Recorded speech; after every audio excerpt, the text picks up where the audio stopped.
नमस्कार, मी प्राध्यापिका मेधा दाते. लेखक क्रमांक 169. 17 जून.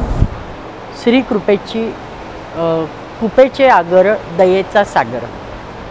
अक्कलकोट निवासी स्वामी समर्थांची गादी ही प्रतिष्ठेची आणि नावाजलेली. त्या गादीवर जे तिसऱ्यांदा विराजमान होण्याचा मान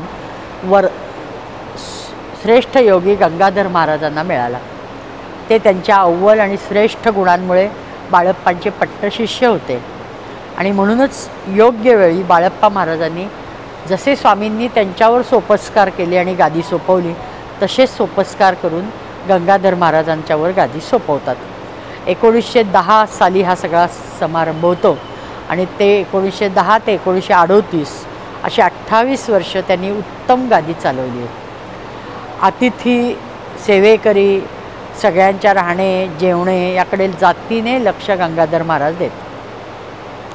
वेळ आणि नियम यांच्या बाबतीत ते फार काटेकोर होते.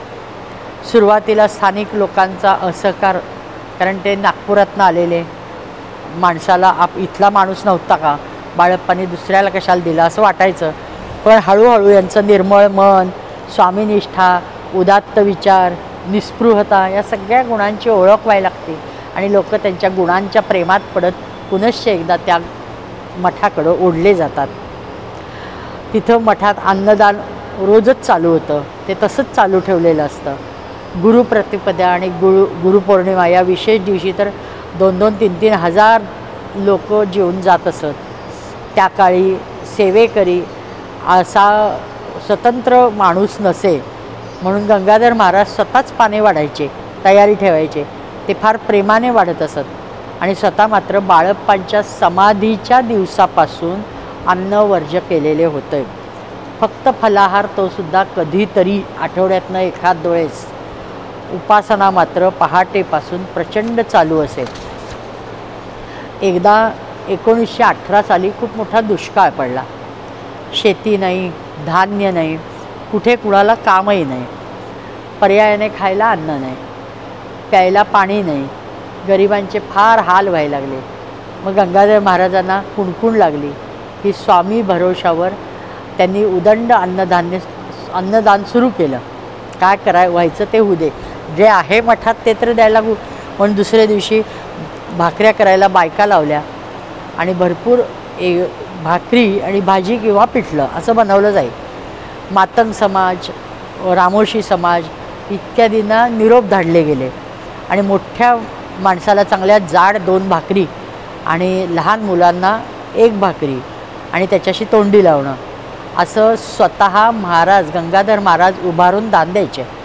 आणि देत असताना एक काम करायचे की नामस्मरण करत जा रे, नाम घ्या म्हणजे चांगलं होत असतं, असं एकीकडे बजावत राहायचे.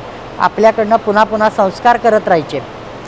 लोकांना हा एक अद्भुत असा आपला कोणीतरी कैवारी वाटायला लागतो.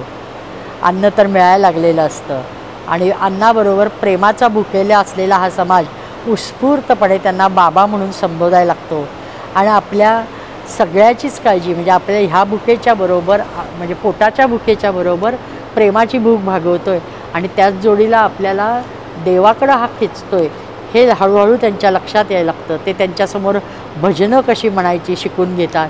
तिथं मठात येऊन मातंग समाजाची माणसं भजनं करायला लागतात.